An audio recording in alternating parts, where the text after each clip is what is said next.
말씀은 신약 성경 324페이지 골로새서 1장 3절부터 8절까지 봉독합니다.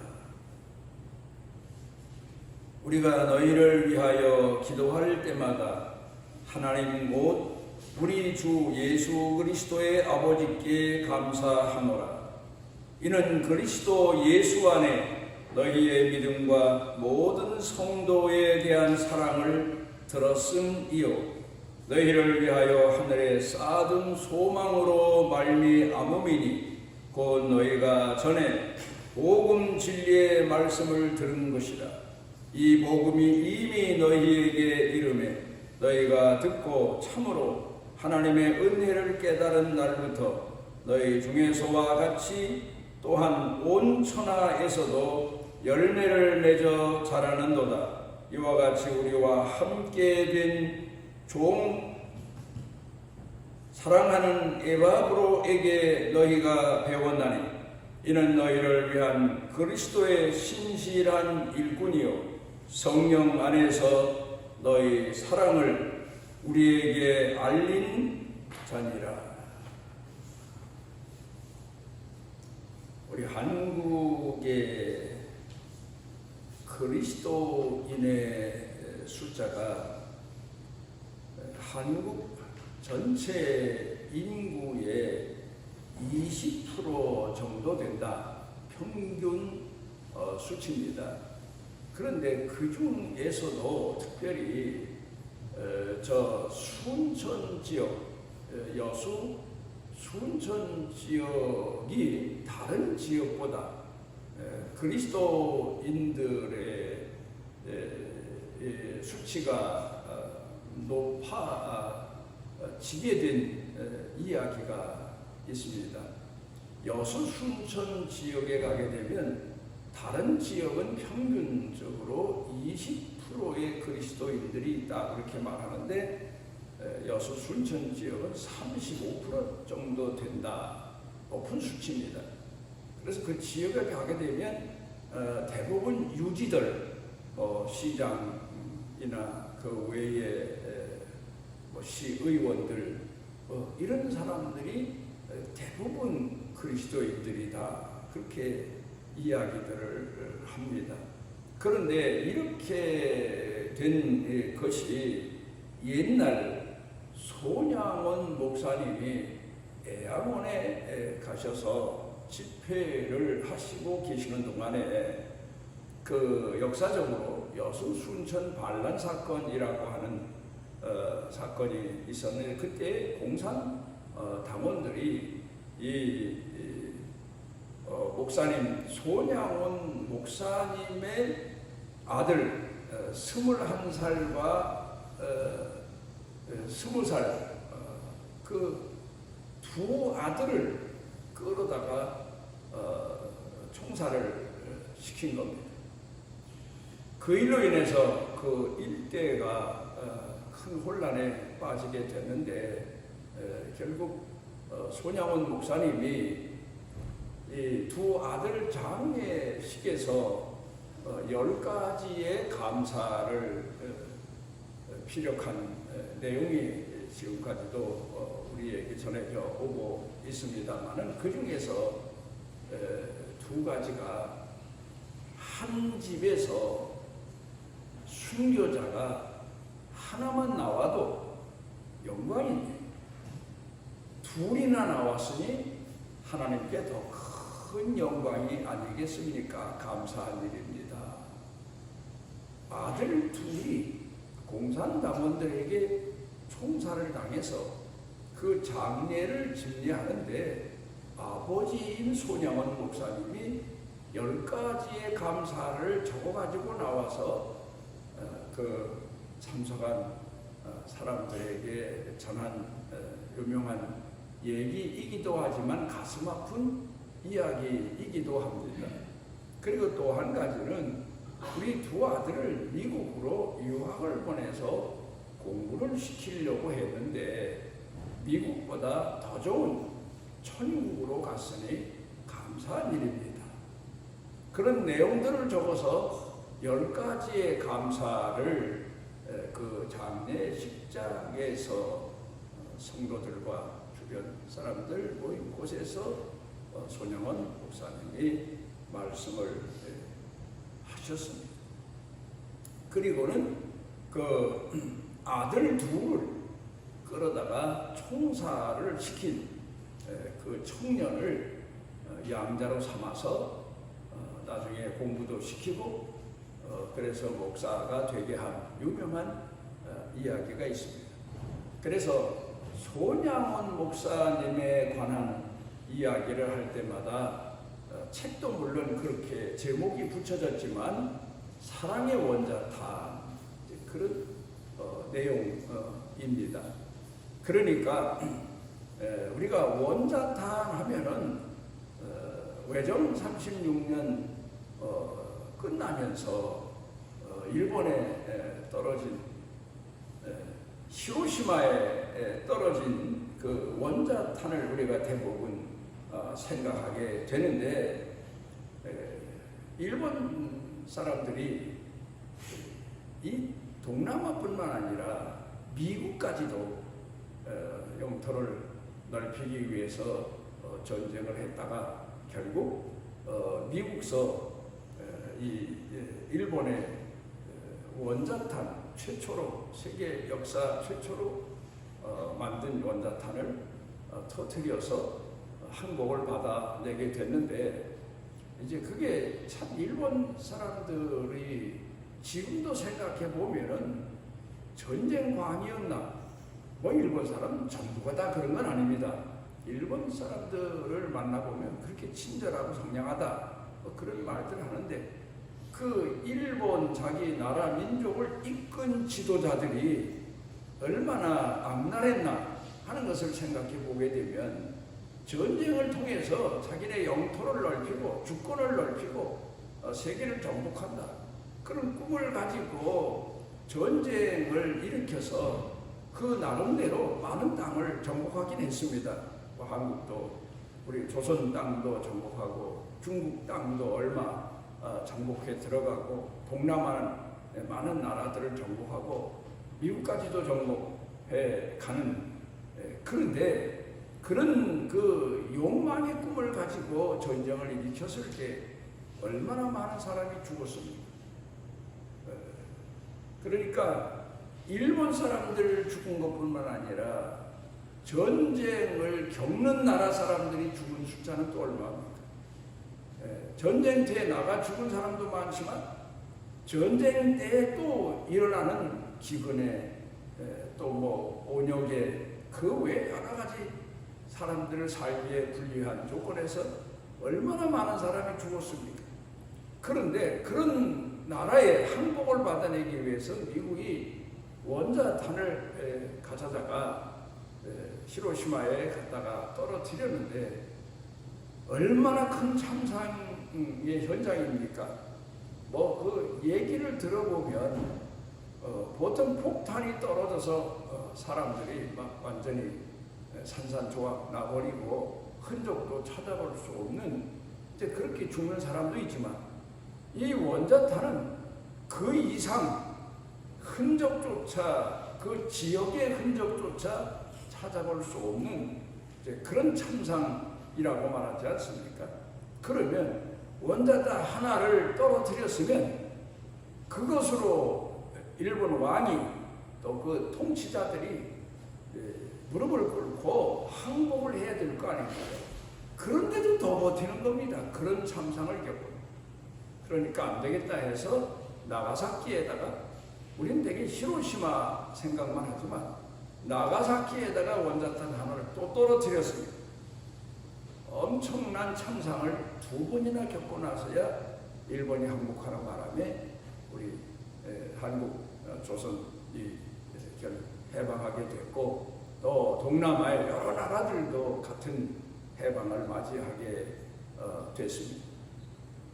그런데 사랑의 원자탄 그런 이름을 손양원 목사님이 행하신 일에 대해서 글을 쓰면서 제목을 붙이게 된 것은 원자탄은 실제의 원자탄은 엄청난 사람들에게 이 세상에서 흔적도 없는 그런 참상을 겪기도 했고 또 그런가 하면은 차라리 죽은 사람들은 낫습니다.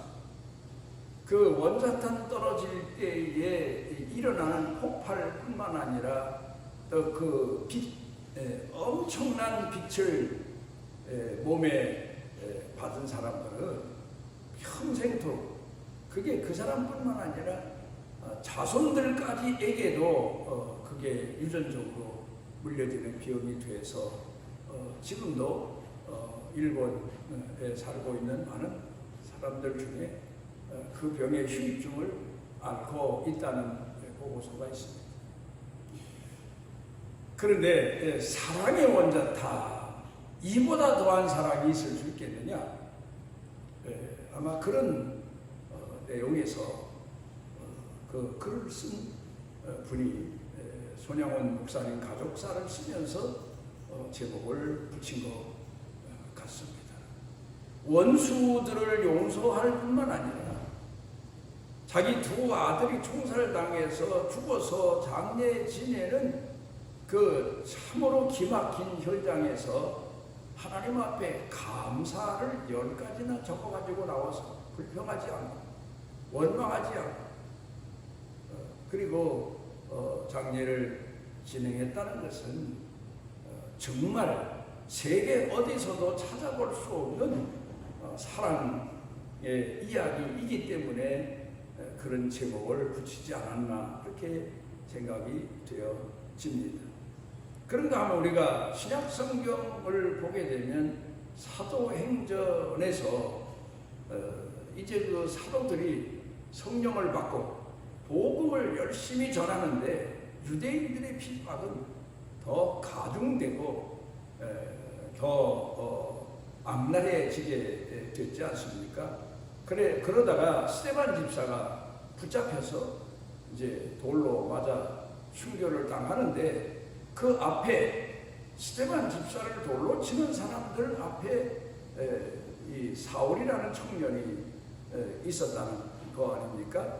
그런데 스데반 집사가 돌에 맞아 죽으면서도 하나님 저들이 행하는 저 죄를 알지 못하고 죽습니다.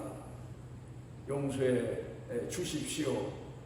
그리고 자기 영혼을 하나님께 부탁하고 그가 순교를 당합니다. 물론 스데반 집사는 예수님께서 십자가에서 못 박혀 죽으시면서 예수님 자신을 십자가에 못 박는 그 유대인들의 죄를 용서해 달라고 기도하신 아마 그 모습을 보았거나 스데반 집사가 보았거나 아니면 들었거나 그래서 그 예수님의 마지막 모습을 거울로 삼아서 자기도 그 참상 가운데서 그런 놀라운 기도를 하나님 앞에 드리고 순교해 갔다고 하는 사실은 놀라운 일입니다.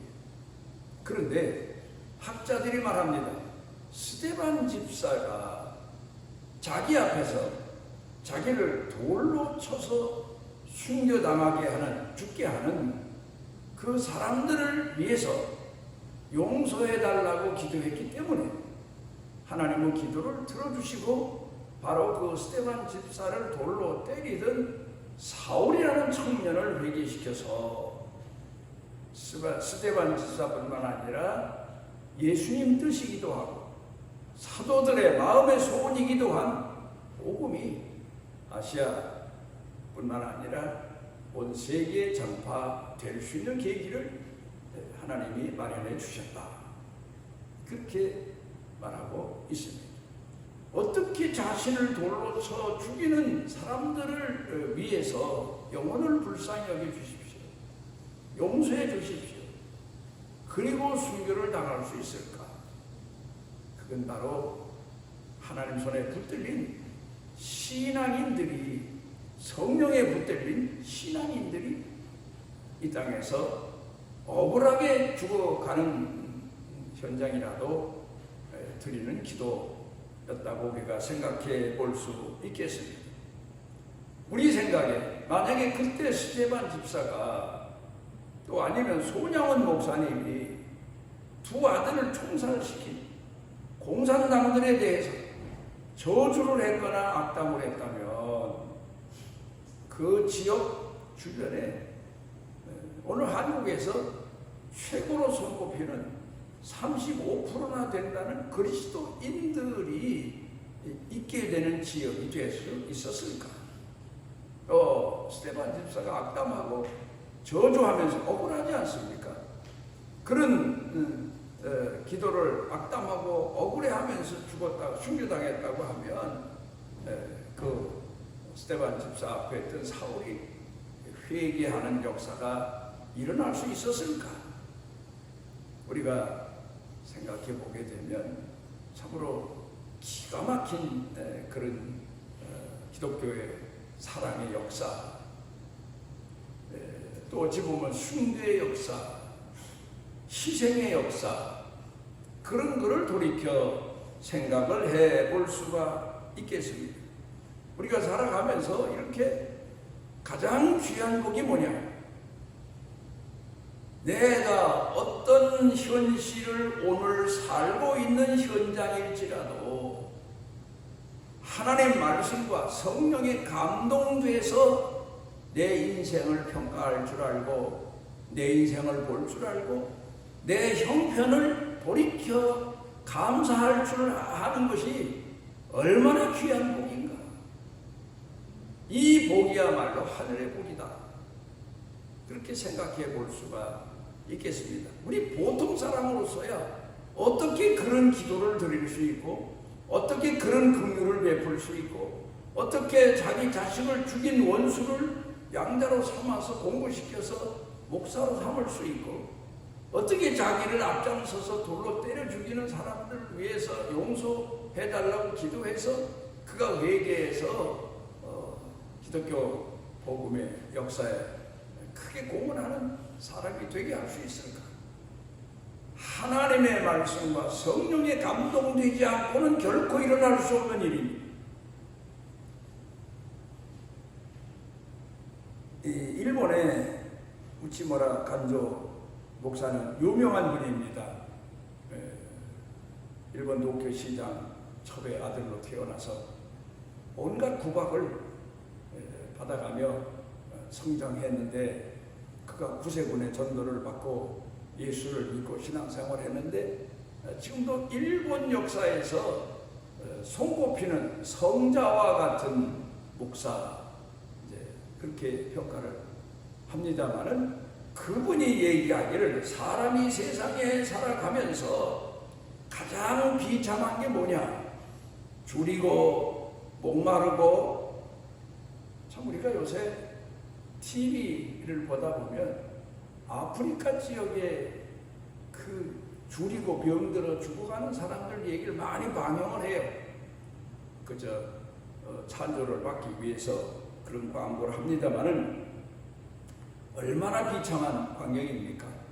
돌이켜 나도 생각해 보면 우리가 6.25 사변 일어날 때 그때를 산 사람들은 그 후 정말 전쟁의 힐중 시대를 살던 분들은 지금 아프리카 지역 얘기가 바로 우리 얘기였다는 사실을 돌이켜 생각하며 참 이렇게 하나님이 우리를 복 주시고 오늘 회복해 하신 은혜가 얼마나 큰가를 또 감사하고 감사하며 보는 때가 참 많습니다. 그런데 우찌무라 간조 목사님이 목회할 때도 일본이 그렇게 세계적으로 잘 살고 그런 나라는 아니었습니다. 전쟁 휠중도 겪고 어렵고 힘들 때 그때를 살았는데 이 세상에서 가장 큰 비참한 비극이 뭐냐? 그러면 보통 사람들은 사흘을 굶는 거다, 굶어 먹을 게 없어 죽는 거다, 병들어 죽는 거다, 요새로 말하면 암이다, 여러 가지 얘기를 할 수 있겠지만 그런데 세 가지의 가장 인생들에게서 비극적인 것이 뭐냐 하면 첫째로 하나님이 믿어지지 않는 거다. 이것처럼 큰 비극이 없다. 믿어진다는 게 얼마나 귀한 복이요 감사한 일인지 모른다 그 말이죠. 두 번째로는 하나님 말씀을 읽어도 들어도 들리지도 않고 뜻이 뭔지 생각도 마음에 들질 않고, 그게 두 번째 비극이다. 그 다음에 세 번째로는 살아가면서 감사한 마음이 생기질 않아요. 세상적으로 말하면 돈을 벌어도 감사한 마음이 생기질 않고, 좋은 일이 있어도 감사한 마음이 생기질 않고, 애들이 자라도 감사한 마음이 생기질 않고, 늘 부족하고 늘 불평하고 불만하는 것. 그래서 사람이 살아가며 가장 무서운 비극, 가장 사람에게 있어서 극한 상황이 하나님이 믿어지지 않는 것, 하나님 말씀이 들리지 않는 것, 깨달아지지 않는 거란 말이죠. 또 감사한 마음이 없는 것, 늘 불평투성인 것. 이제 그걸 이야기했습니다. 우리가 이스라엘 백성들에 관한 역사를 우리 기독교인들은 구약 성경을 통해서 배워옵니다. 그런데 거기 보면 광야 40년 동안의 이스라엘 백성들이 하나님 앞에 연단받은 게 뭔가?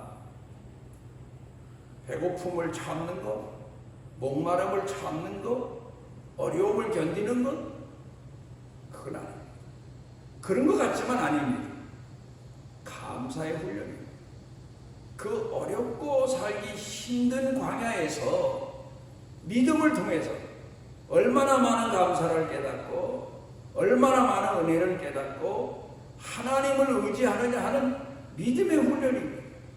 그런 가운데서 하나님을 사랑하고 이웃을 사랑하는 훈련입니다. 우리 한국 오늘의 문제가 뭔가 하면 하나님 사랑하는 마음이 배워지지가 않는다는 거예요. 넉넉한 풍요로운 생활을 살다 보니까 이웃 사랑하는 마음이 점점 더 폐색되어 간다는 거예요.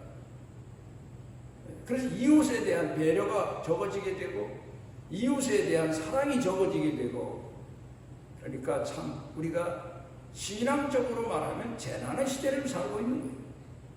예전에 가난했을 때, 굶주렸을 때, 못 살 때에는 하나님을 사랑하는 마음이 더 컸고 이웃 사랑하는 마음이 더 넓었는데, 이제 그런 마음을 잊어버렸으면 신앙에 있어서는 우리가 참 위험한 시대, 곤란의 시대, 환난의 시대를 살고 있다. 그렇게 평가해 볼 수가 있습니다. 오늘 성경 본문 말씀으로 돌아가서 보면 이 골로새 교회는 여기에 말하고 있는 에바브로가 사도 바울에게 복음을 듣고 가서 복음을 전해서 세워진 교회입니다.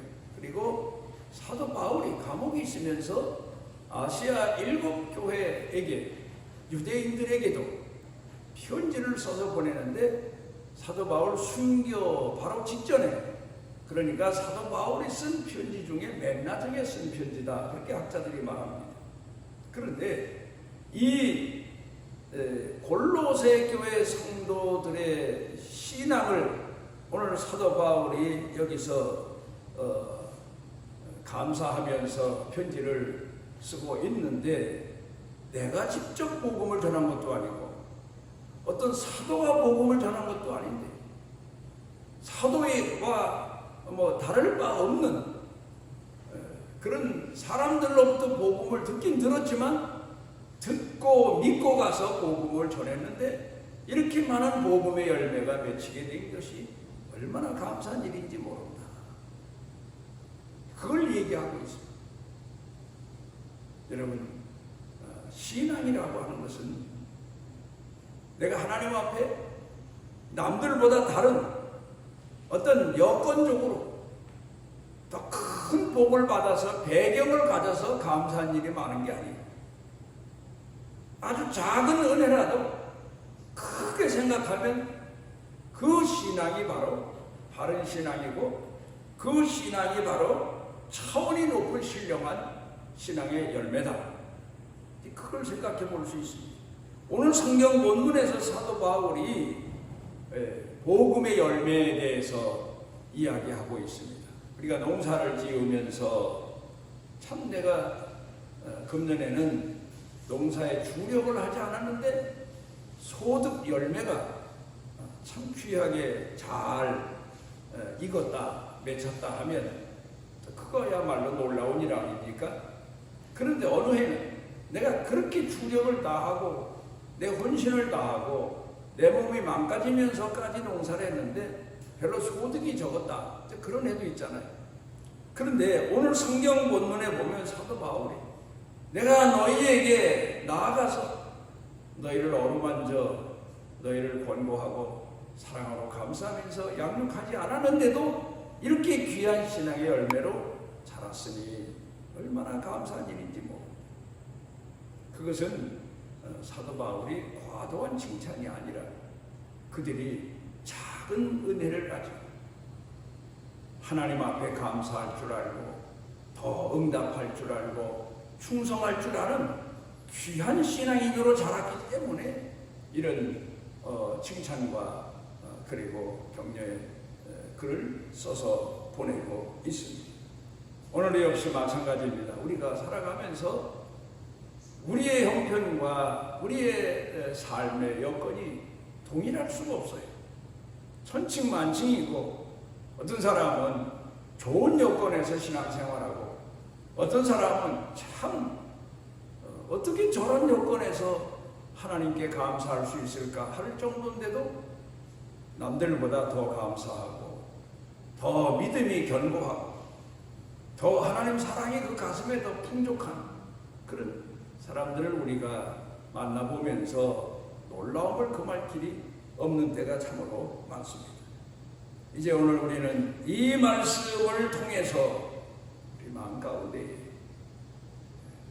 보다 더 신령한 은혜, 보다 더 어렵고 힘든 가운데서도 귀한 열매로 은혜를 깨닫고 감사할 줄 알고 살해할 줄 알고 더 풍성한 사랑을 가지고 원수까지도 허용하고 용서하고 그리고 신앙으로 지도하고 이끌어줄 줄 아는 손양원 목사님 같은 그런 신앙, 스데반 집사 같은 그런 신앙, 그리고 골로새 교회 성도들 기적도 보질 않고 표적도 보질 않고 큰 체험도 없는데도 그렇게 아름다운 열매 맺은 신앙인으로 사도 바울에게 칭찬받은 것처럼 우리도 우리 여건 가운데서 하나님 앞에 더 큰 은혜를 헤아리고 깨닫고 감사하는 믿음의 사람으로 살아가시기를 바랍니다.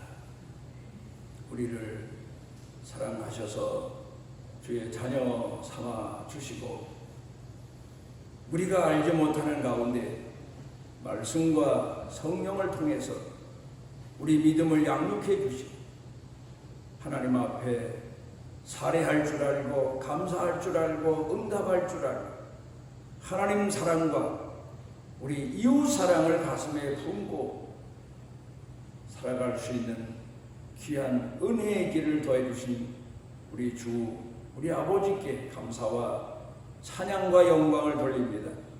우리도 더 나아가 하나님 앞에 사랑받는 신앙인으로 연단받은 신앙인으로 양육받은 신앙인으로 성장해 가며 주님 앞에 응답하는 축복의 은혜를 더하시옵소서. 예수님 이름으로 기도드리옵나이다.